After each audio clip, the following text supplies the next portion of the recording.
So, if you look at that, in short, chronic trade deficits are no longer merely an economic problem. They're a national emergency that threatens our security and our very way of life. It's a very great threat to our country.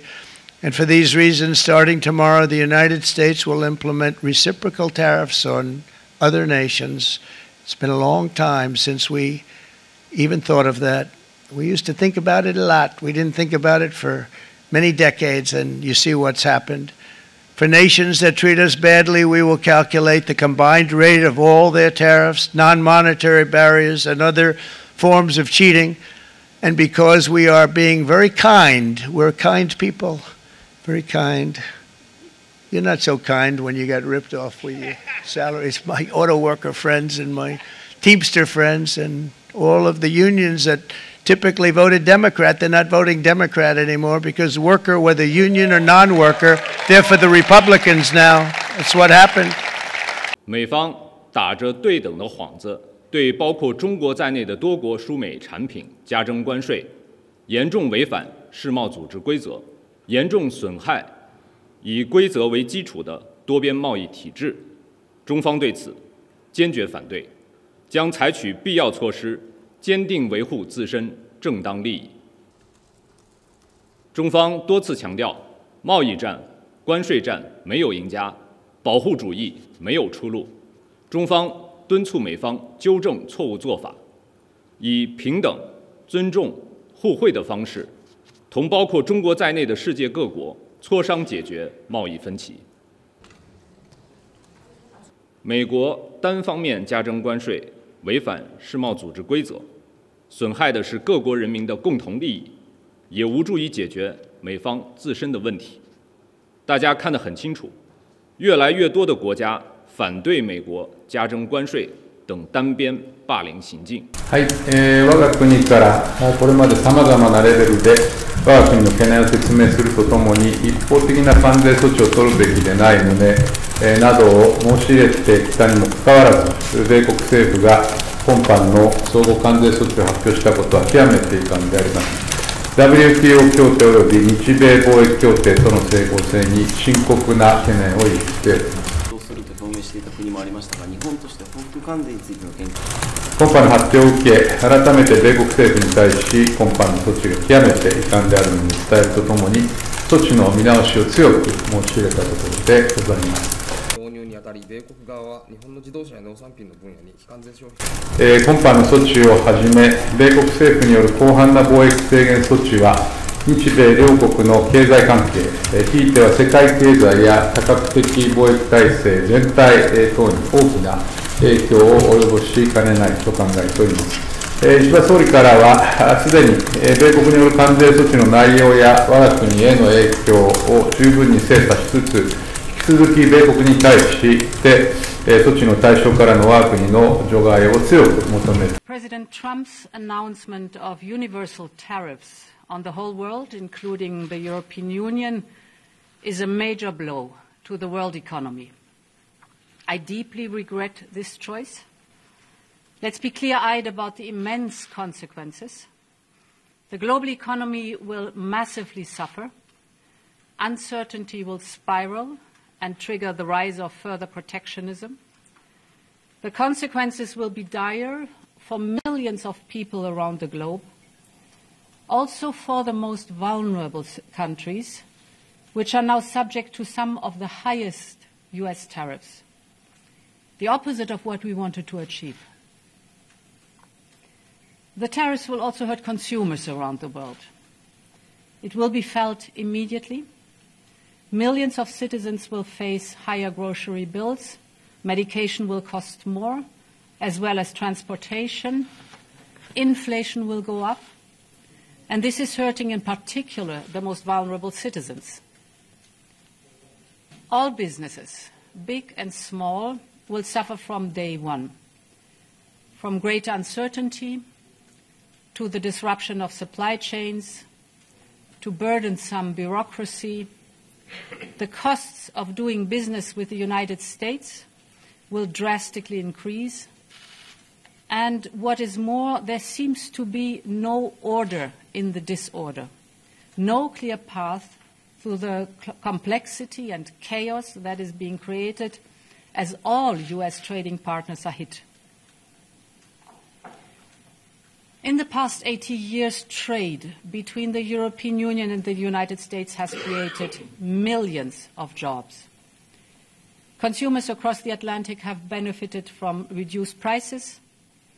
Businesses have benefited from huge opportunities, leading to unprecedented growth and prosperity.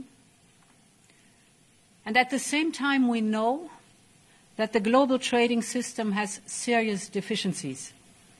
I agree with President Trump that others are taking unfair advantage of the current rules, and I'm ready to support any efforts to make the global trading system fit for the realities of the global economy. But I also want to be clear. Reaching for tariffs as your first and last tool will not fix it. This is why from the outset we have always been ready to negotiate with the United States to remove the remaining barriers to transatlantic trade. At the same time, we are prepared to respond. We are already finalizing the first package of countermeasures in response to tariffs on steel, and we are now preparing for further countermeasures to protect our interests and our businesses if negotiations fail. We will also be watching closely what indirect effects these tariffs could have, because we cannot absorb global overcapacity, nor will we accept dumping on our markets. As Europeans, we will always promote and defend our interests and our values, and we will always stand up for Europe. But there is an alternative path. It is not too late to address concerns through negotiations. This is why our Trade Commissioner, Maroš Šefčovič, is permanently engaged with his U.S. counterparts. We will work towards reducing barriers, not raising them. I know that many of you feel let down by our oldest ally. Yes, we must brace for the impact that this will inevitably have.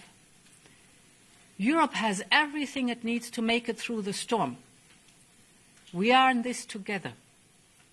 If you take on one of us, you take on all of us.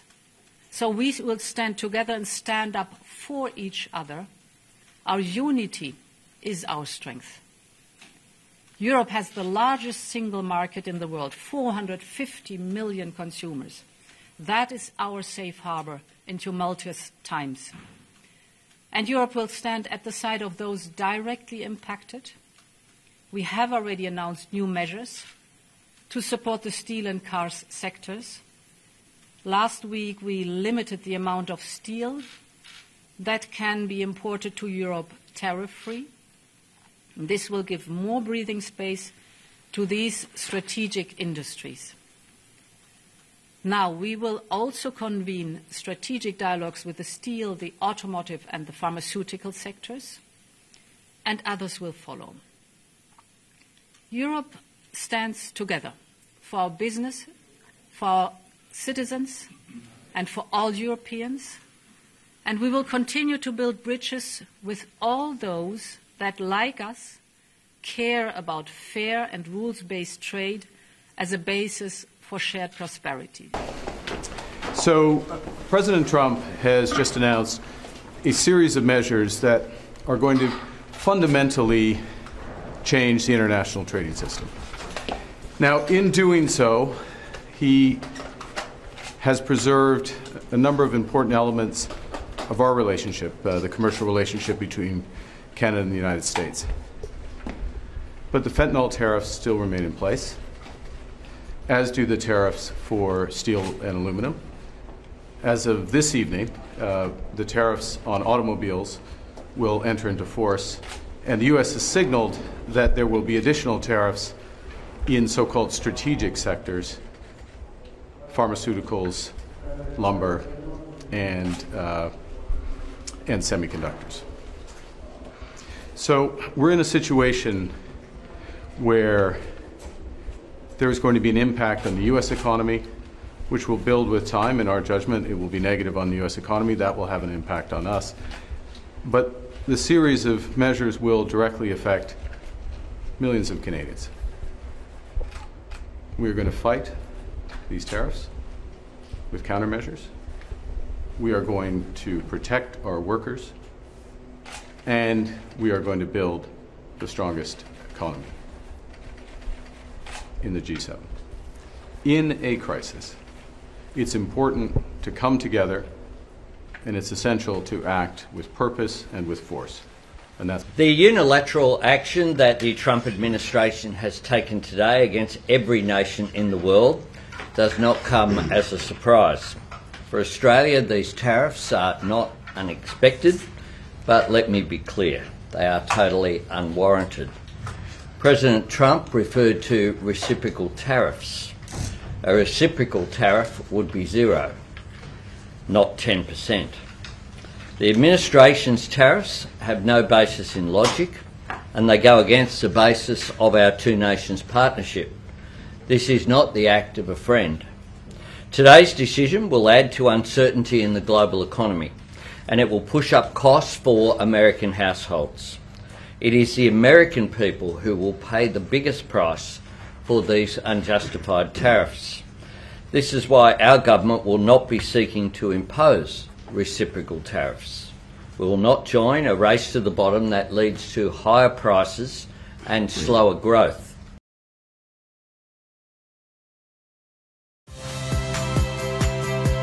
Saya Priska Clarissa. Saksikan program-program Kompas TV melalui siaran digital, pay TV, dan media streaming lainnya. Kompas TV, independen, terpercaya.